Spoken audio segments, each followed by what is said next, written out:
मोहतरम नाज़रीन, अस्सलामु अलैकुम वरहमतुल्लाहि वबरकातुहू। बिस्मिल्लाहिर्रहमानिर्रहीम।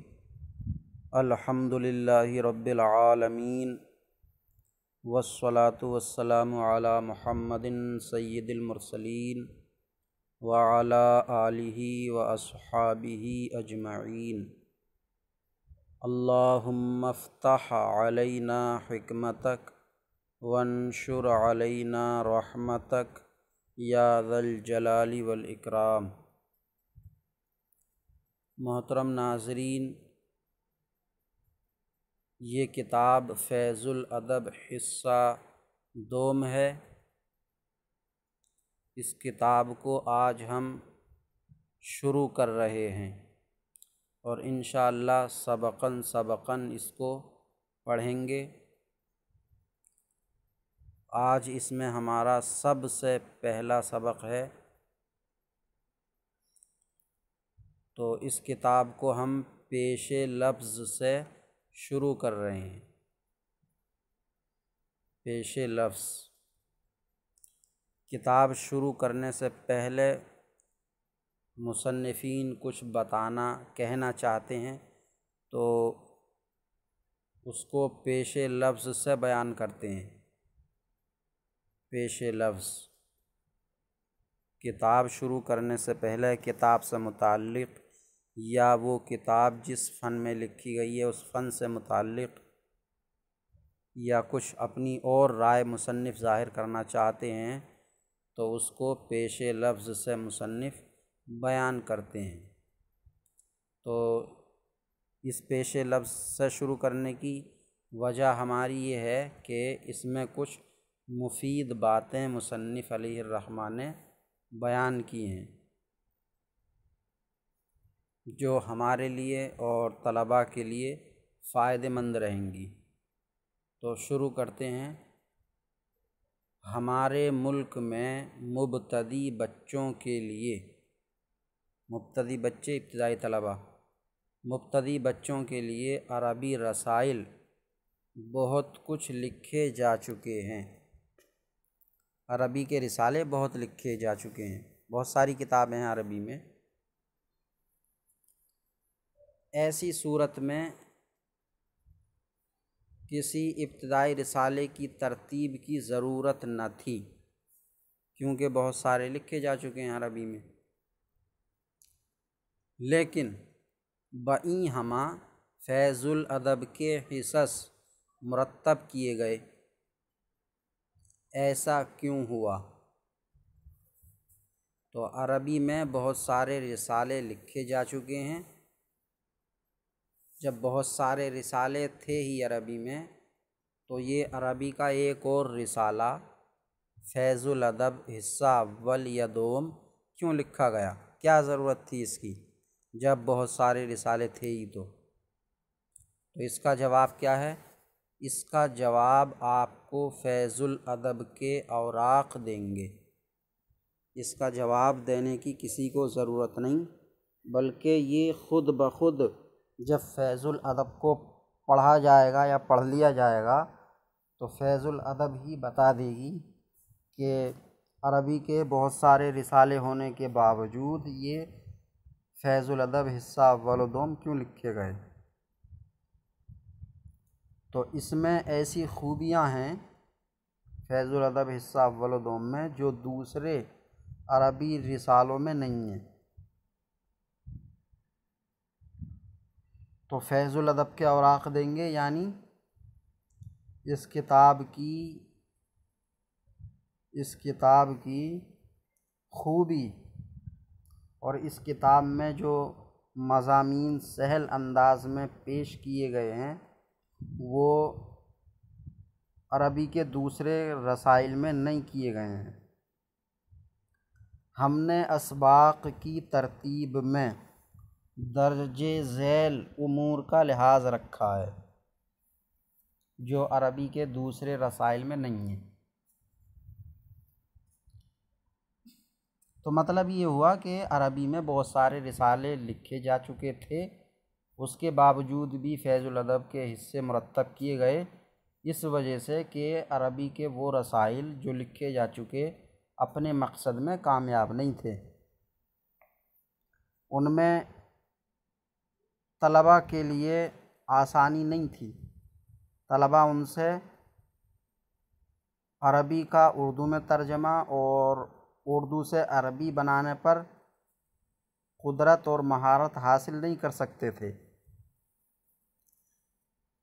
इस किताब में ऐसा कुछ है कि इस किताब को पढ़ने के बाद अरबी का उर्दू में और उर्दू का अरबी में तर्जमा तलबा आसानी के साथ कर सकते हैं। तो दर्जे झेल उमूर का लिहाज रखा है। नंबर 1, किताब के दोनों हिस्सों में ज़बान के तदरीजी मनाजिल, ज़बान के तदरीजी मनाजिल, तदरीजी मनाजिल मतलब आहिस्ता आहिस्ता दरजात।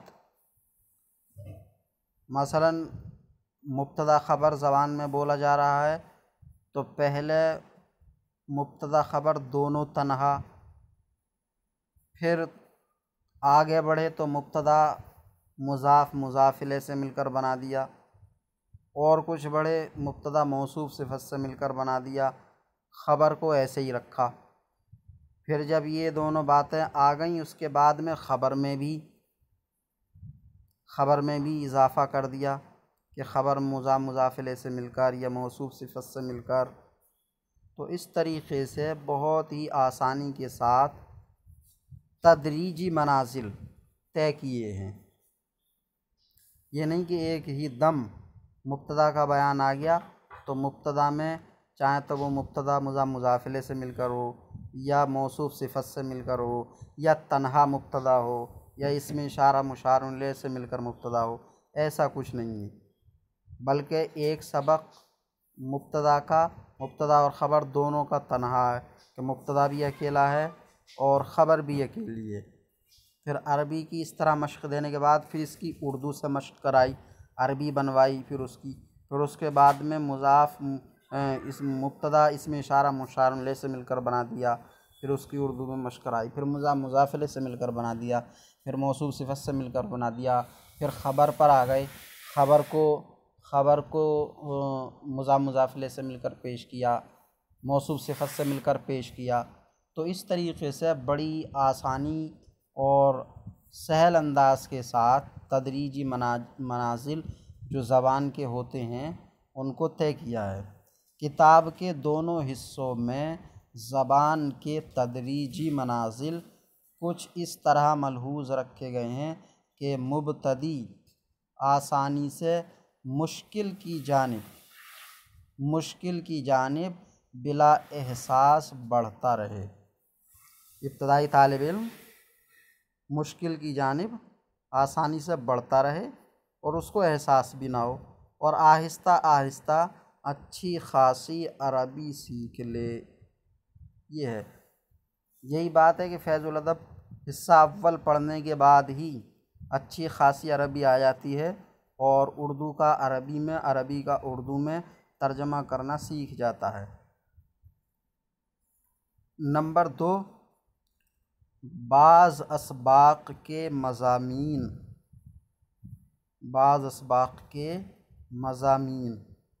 मज़मून जो भी मज़मून चल रहा है, जैसे लाए नफ़ी जिन्स का मज़मून चल रहा है या मुअक्कद ताकीद का चल रहा है, बदल मुब्दल मिन्हु बदल का चल रहा है। तो बाज़ असबाक़ के मज़ामीन कुरान मजीद से इस तरह अख़ज़ किए गए हैं, निकाले गए हैं कि बच्चा जहाँ उनके तर्जमे पर कादिर हो, तर्जमा कर सके, वहीं क़वाइद के इजरा पर भी उबूर हासिल करे। तो कुरान की आयतें जहाँ कहीं भी पेश की गई हैं तो ऐसी भारी और मुश्किल आयत पेश नहीं की गई जिनमें इब्तिदाई तालिब इल्म ने बयान करदा क़वाइद पढ़े ही ना हों। ऐसी मुग़लक़ तरकीब वाली आयतें, ऐसी भारी तरकीब वाली आयतें सबक़ के मज़ामीन में पेश नहीं की गईं जिनका ताल्लुक़ सबक़ से ना हो, बल्कि जो सबक़ जिस मज़मून से मुताल्लिक़ था उसी मज़मून से मुताल्लिक़ आयात पेश की गई हैं, उसी तरकीब से मुताल्लिक़ आयात पेश की गई हैं। तो जब उनमें तरकीब जो है सबक़ से हट के है ही नहीं, मज़मून से हट के है ही नहीं, तो फिर उनकी तरकीब भी ज़रूर कराई जाए। ये ना सोचा और समझा जाए कि ये तो कुरान पाक की आयतें हैं, कुरान पाक की तरकीब करना या तर्जमा करना तो बहुत मुश्किल होता है, तो लिहाजा सरसरी तौर पर तर्जमा करा दिया जाए और उनमें क़वाइद पर इजरा ना कराया जाए, तरकीब ना कराई जाए, बल्कि तर्जमे के साथ साथ उनमें क़वाइद का इजरा भी हो, आयतों में भी, और तरकीब भी हो, क्योंकि वो आयतें सबक़ से मुताल्लिक़ हैं, सबक़ से हटकर उनमें कुछ भी बयान नहीं किया गया। तो वहीं क़वाइद के इजरा पर भी उबूर हासिल करे। ला नफ़ी जिन्स, मुअक्कद ताकीद, मुबदल मिन बदल वग़ैरह अनावीन के तहत, अनावीन उन्वान की जमा है, के तहत असबाक़ में अक्सर वही आयात क़ुरआनिया मुंतख़ब की गई हैं जिनका अज़रूए क़वाइद उन्वाने बाला से ज़रूर ताल्लुक़ है। तो मुबदल मिन व बदल या मुअक्कद ताकीद या ला नफ़ी जिन्स में जो कुरान पाक की आयतें पेश की गई हैं, तो वो ऐसी आयात ही हैं जिनका ला नफ़ी जिन्स से ताल्लुक़ है, या मुअक्कद ताकीद से, या मुबदल मिन व बदल से। मतलब ये है कि ला नफ़ी जिन्स का जब सबक़ है तो ला नफ़ी जिन्स से मुताल्लिक़ आयात ही पेश की गई हैं, कोई बड़ी भारी तरकीब की आयात पेश नहीं की गई हैं ला नफ़ी जिन्स में। या मुअक्कद ताकीद, तो मुअक्कद ताकीद में जो भी आयतें क़ुरानियाँ पेश की गई हैं तो वो मुअक्कद ताकीद से मुताल्लिक़ ही आयत क़ुरानियाँ पेश की गई हैं, कोई अलग तरकीब या जिनमें भारी तरकीब हो मुअक्कद ताकीद से हटकर, तो ऐसी आयत क़ुरानियाँ नहीं पेश की गई हैं। ऐसे ही मुबदल मिन बदल में, मुबदल मिन बदल से ही मुताल्लिक़ तरकीबें पेश की गई हैं। तो जब उनका अलग से कोई ताल्लुक़ नहीं है बल्कि उन्वान से ही ताल्लुक़ है, तो फिर तरकीब और इजरा कायदों का ज़रूर होना चाहिए। लिहाजा तर्जमा कुरान करीम की तदरीस के वक्त इजराए क़वाइद में हरगिज़ कोताही ना बरती जाए, बल्कि इजराए क़वाइद भी होना चाहिए ज़रूर।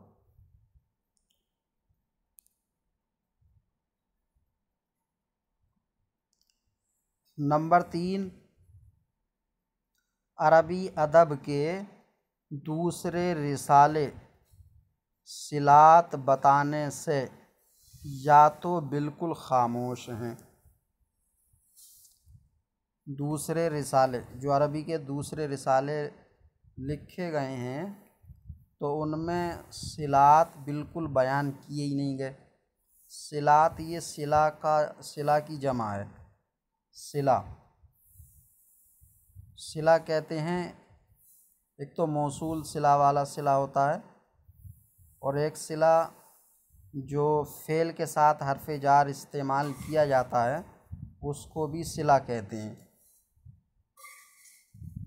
फ़ेल के साथ जो हर्फ़ जार इस्तेमाल किया जाता है उसको भी सिला कहते हैं। जैसे ज़हाबा ज़ैदुन इलल मदरसते, तो ज़हाबा के साथ इला हर्फ़ जार इस्तेमाल किया जाता है, ये इसका सिला है, सिला। ऐसे ही रजा ज़ैदुन इला दारिही, तो ये इला भी रजा का सिला है। अखस्तो बे यदे ज़ैदिन, तो ये बे अखस्तों का सिला है। तो जो हरफ जार किसी फ़ेल के साथ इस्तेमाल किया जाता है तो उसको सिला कहते हैं। तो ये सिले जो हैं एक ही फ़ेल के साथ अलग अलग हरफ जार आ जाएं तो उन फ़ेलों के माना भी अलग अलग हो जाते हैं। तो अरबी के रिसाले जो लिखे गए उनमें सिलात बयान ही नहीं किए गए।